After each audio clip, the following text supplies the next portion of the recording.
नमस्कार मित्रों, मैं एस.वी. भारद्वाज आपका स्वागत करता हूं। ज्योतिषी चर्चा में आज हम कर्क राशि की बात करने जा रहे हैं।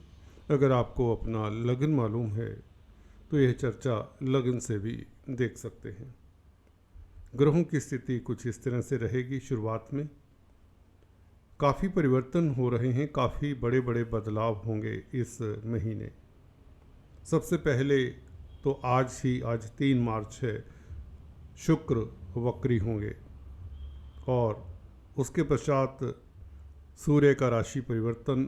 सूर्य भाग्य स्थान में धन भाव के मालिक होकर गोचर करेंगे मीन राशि में 14 मार्च से। ये सुखद परिवर्तन रहेगा। धन की स्थिति बेहतर करता है, पारिवारिक स्थितियां बेहतर करता है, आपका आत्मिक बल रिस्टोर करता है। पिता पक्ष को लेकर कोई अगर चिंता रही है तो वह दूर होती है। सरकारी तंत्र में अगर आप उलझे रहे हैं तो वहाँ से भी आपको निजात मिलती है। शनि सूर्य का संबंध अच्छा नहीं माना जाता क्योंकि दोनों कट्टर शत्रु हैं। तो सूर्य 14 तारीख से आपको बहुत बड़ा रिलीफ देंगे। हालांकि आप कहेंगे राहु के साथ, जी हाँ दोस्तों, राहु के साथ तो होंगे परंतु बुध शुक्र भी साथ में होंगे सेकंड हाफ में। तो यहाँ पर ग्रहण का प्रभाव कुछ ज़्यादा देखने को नहीं मिलेगा, बल्कि भाग्य स्थान में सूर्य का बैठना बहुत उत्तम रहेगा। धन आता रहेगा और पारिवारिक रिश्ते मधुर होंगे और कहीं ना कहीं विदेशी कामकाज में भी आपको धन मिलेगा।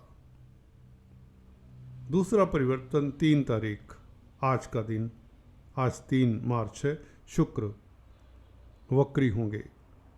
शुक्र वक्री होने से आपके ऊपर क्या प्रभाव पड़ेगा ये जानेंगे। बुध भी वक्री होंगे यूं तो, परंतु 15 मार्च को। इसके अलावा 29 मार्च जो सबसे महत्वपूर्ण तिथि है, अल्टीमेटली आप ढैया से प्रैक्टिकली थ्योरेटिकली आप निजात पा जाते हैं और उभर कर आने वाले हैं। आगे आने वाले समय में अप्रैल के महीने से आपकी स्पीड निश्चित तौर से बढ़ जाएगी। चाहे यह कार्यस्थल की बात हो, रिश्तों की बात हो, आपके स्वास्थ्य की बात हो, कोई भी संसारिक या ऐहिक मुद्दा है या आध्यात्मिक मुद्दा है, हर क्षेत्र में आपकी अब पहले से बेहतर सुनवाई होगी या आपकी चलेगी कहें तो, आदि इत्यादि उसकी चर्चा भी करेंगे। पहले हम बात करते हैं केतु से, शुरुआत करते हर ग्रह के बारे में टिप्पणी करते हुए चलते हैं। केतु तृतीय भाव में यूँ तो मंगल से दृष्ट है, तो केतु की जिनकी महादशा अंतरदशा है उनके लिए स्थितियाँ खास सुखद हो जाएंगी। थर्ड हाउस का केतु बुरा नहीं होता, क्रूर ग्रह उच्च स्थान में अच्छा फल देते, मैं अक्सर बताता आया हूँ। तो केतु की जिनकी दशा अंतरदशा है 24 तारीख तक इंतजार करें, उसके पश्चात आपके अधूरे कार्य संपन्न होंगे। हालांकि आपका तेज प्रभाव रुतबा केतु के कारण स्थापित रहेगा, पराक्रमी रहेंगे, हिम्मती रहेंगे। फजूल की यात्राएं अवॉइड करें, जो जरूरी यात्रा है वही करें तो अच्छा रहेगा। मीडिया जगत में कामकाज करते तो भी अपनी वाणी के ऊपर नियंत्रण रख के बातचीत करें। इसके अलावा अगर हम बात करें शनि और सूर्य के संबंध की, 14 तारीख तक ये संबंध इतना उत्तम नहीं कहा जा सकता क्योंकि सूर्य कुटुंब के और धन के मालिक हैं और शनि के साथ शनि भी अस्त हैं, सप्तम भाव के भी मालिक है। शनि व्यापार के मालिक हैं और आपके दाम्पत्य जीवन के मालिक हैं। तो आपका फैमिली लाइफ थोड़ा सा संघर्षरत हो सकता है 14 तारीख तक। सो केयरफुल रहें। इस संघर्ष को अवॉइड करने के लिए डिप्लोमेसी का सहारा लें और अपनी विल पावर बनाए रखें। नेगेटिव स्थितियों को अवॉइड करें, नेगेटिव सोच को अवॉइड करें 14 तारीख तक। अपने ऊपर शनि का नेगेटिव जो ऑरा होता है वह ना आने दें। हालांकि शनि जाने से पहले इतने नेगेटिव नहीं होते। जो शनि ने करना था, कहीं तो नेगेटिव फल देना था, वो तो दे चुके। तो अब इस स्थिति में मैं ऐसा नहीं मानता कि शनि कोई नेगेटिव फल आपके सूर्य के ऊपर डालेंगे। तो आपका तेज प्रभाव बना रहेगा। कुल मिलाकर शनि सूर्य का संबंध 14 तारीख तक आपको कोई बड़ा जोखिम उठाने से पहले 2 बार सोचना चाहिए, बल्कि मैं कहूँगा 14 तारीख तक कोई बड़ी इन्वेस्टमेंट ना करें, कोई बड़ी कमिटमेंट ना करें, धन किसी को ना दें। सरकारी तंत्र में कोई मसला है तो बी केयरफुल। सरकार से कोई लेन देन है या कोई पेनल्टी का इशू है, उसे डिप्लोमेसी से हैंडल करें और वैचारिक मतभेद ना हो, फैमिली कुटुंब में इसका ध्यान रखें। वाणी के ऊपर नियंत्रण रखें, क्योंकि द्वितीय भाव का मालिक सूर्य प्रताड़ित है, द्वितीय भाव वाणी का भी होता है और बुध भी वाणी का कारक है जो कि नीच राशि में है। तो स्पीच आपके लिए प्रॉब्लम ना बन जाए, ये ध्यान दें 14 तारीख तक एटलीस्ट, जब सूर्य आगे चले जाएंगे। शुक्र की, बुध की, राहु इत्यादि की बात करें, देखिए 14 तारीख तक शुक्र, बुध, राहु ये अच्छी स्थिति में कहे जा सकते हैं। शुक्र क्योंकि उच्च के हैं तो धन की स्थिति तो बेहतर होती रहेगी। शुक्र गुरु के साथ राशि परिवर्तन में भी हैं, तो निश्चित तौर से धन आता रहेगा। आप सुखी महसूस करेंगे, क्योंकि केंद्र त्रिकोण राजयोग शुक्र बना रहे हैं। एक शुक्र ऐसा ग्रह है जो आपके लिए मील का पत्थर साबित हो रहा है। कहीं तो आपको संसारिक जीवन में आनंद की जो अनुभूति होती है, जो सुख की अनुभूति होती है संसार में, वह शुक्र के कारण रहेगी, पूरा महीना रहेगी। और गुरु के साथ क्योंकि परिवर्तन है तो आप भाग्यशाली भी रहेंगे कहीं ना कहीं। अगर गुरु या शुक्र की आपकी महादशा अंतरदशा है तो things will be normal for you. फिर भी अगर आप पुरुष जातक है तो अपनी पत्नी के स्वास्थ्य का ख्याल रखें या पत्नी के साथ वैचारिक मतभेद ना हो, क्योंकि आज शुक्र वक्री हो रहे हैं।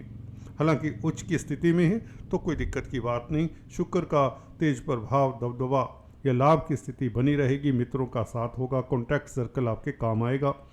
मातृपक्ष को लेकर कोई चिंता है तो वह निरर्थक साबित होगी। पेरेंटल प्रॉपर्टी के विवाद को छेड़े मत इस अवधि में अभी। तो कुल मिलाकर शुक्र का अगर गोचर देखें, आपके लिए गुरु और शुक्र का गोचर बहुत अच्छा है। गुरु भाग्यस्थान के मालिक 11वें भाव में है तो लाभ होता रहेगा। किस्मत के कारण आपकी स्थितियां उत्तम रहेंगी और बच्चों को लेकर किसी तरह का तनाव है वह दूर होता है। गुरु शुक्र के परिवर्तन के कारण शिक्षा के क्षेत्र में आप अच्छा परफॉर्म करेंगे।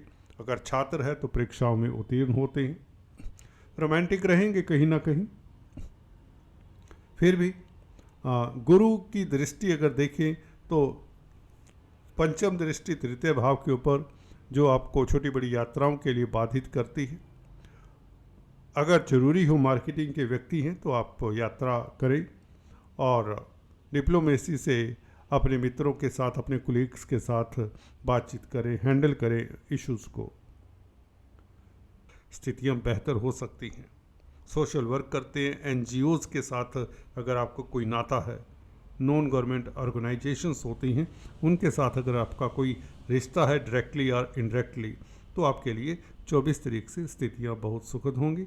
अगर आप होटलियर्स हैं उनके लिए भी स्थितियां बेहतर होंगी। आर्मी, डिफेंस, पैरामिलिट्री फोर्सेस में है तो कोई बड़ा डिसीजन 2 अप्रैल से पहले ना लें, जब तक मंगल लगन में नहीं आते, पहले भाव में नहीं आते। तो आपके लिए मंगल जो योग कारक प्लैनेट हैं 2 अप्रैल के पश्चात अच्छी स्थिति में आएंगे। तब तक आपको बड़े जोखिम, बड़ी इन्वेस्टमेंट नहीं करनी चाहिए। बात करते हैं दोस्तों बुध और शुक्र के नीच भंग राजयोग की। बुध शुक्र के कारण दोस्तों, बुध देखिए 12वें भाव का मालिक 9th हाउस में है तो विदेशी कामकाज में, विदेशी व्यापार में सफलता देता है नीच भंग प्राप्त करने के पश्चात। शुक्र का हमने बताया कि गुरु के साथ राशि परिवर्तन है, इसलिए लाभ होता रहेगा। आपका कॉन्टैक्ट सर्कल, आपका दायरा, आपके मित्र आपका साथ देंगे। बड़े भाई बहनों की तरक्की के भी योग, उनके साथ भी आपका उनके साथ भी आपके संबंध अच्छे रहेंगे। राहु सूर्य जब यहाँ पर इकट्ठे होंगे बुध शुक्र के साथ, कहीं ना कहीं आपको राहु के उपाय उस वक़्त कर लेने चाहिए। अगर आप राहु के उपाय जानते तो बहुत बेहतर। मंदिर में 2 मूलियाँ जो शिवालय में आप चढ़ाएं तो बहुत बेहतर होगा।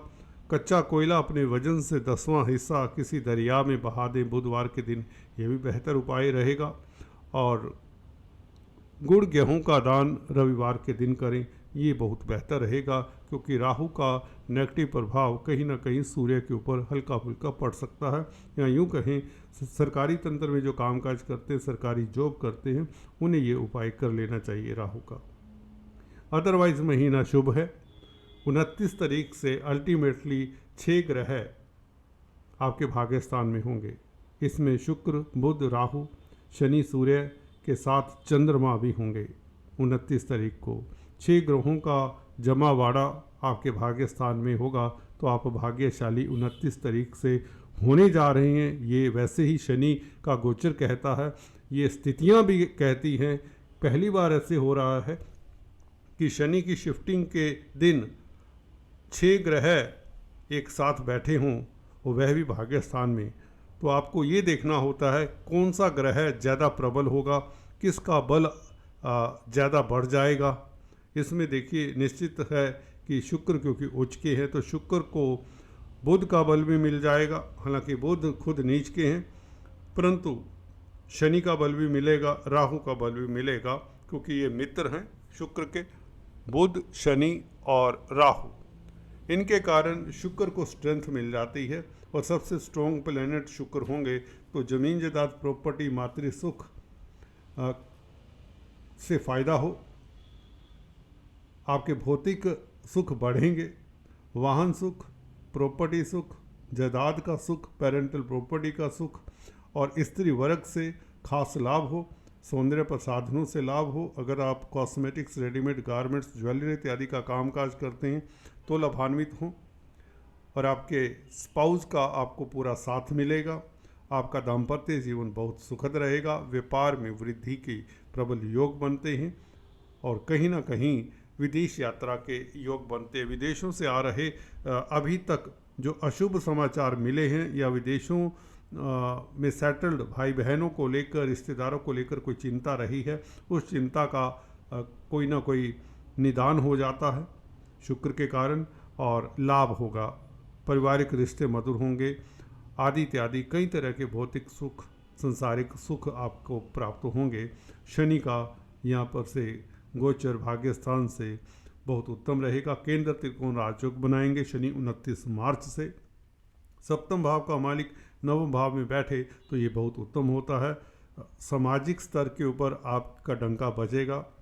सप्तम भाव का मालिक जब 9th हाउस में होता है तो दाम्पत्य जीवन तो अच्छा रहता ही है, व्यापार प्रोफेशन में भी वृद्धि होती है, लाभ होता रहेगा। अब जो दृष्टि है शनि के 10th हाउस के ऊपर, कैरियर के ऊपर पड़ रही थी, जो कैरियर में अवरोध आ रहे थे वह अवरोध अब खत्म होते, बल्कि तरक्की के योग बनते हैं। अब शनि की दृष्टि 11वें भाव के ऊपर मित्र क्षेत्रीय होगी, शुक्र की राशि के ऊपर होगी, तो आप की तरक्की के योग बनते हैं। मित्रों का साथ मिलेगा, और कहीं ना कहीं आप पराक्रमी रहेंगे, जुझारू रहेंगे, रिलैक्स रहेंगे। स्वास्थ्य आपका उत्तम होगा। शनि की दृष्टि 6th हाउस के ऊपर कर्जे से निजात दिलाएगी आपको। कोर्ट कचहरी में फतेह के योग, किसी तरह की कंपटीशन है, किसी तरह का किसी के साथ आपका दुश्मनी है या कोई संबंध अच्छे नहीं हैं, उसमें भी आपकी जीत निश्चित करता है ये शनि का गोचर। तो भाग्यस्थान में शनि का बैठना आपके लिए काफ़ी सुखद रहेगा। यहाँ पर पिता पक्ष से भी आपको कुछ ना कुछ मदद मिलेगी, पिता की तरक्की के योग भी बनते हैं। विदेश यात्रा के योग बनते हैं। मल्टीनेशनल कंपनीज में, विदेशी कंपनियों में कामकाज करने से आप सफल होते। कुल मिलाकर ये था आज आपके लिए राशिफल में। Please do subscribe, like and share. Thanks for watching this.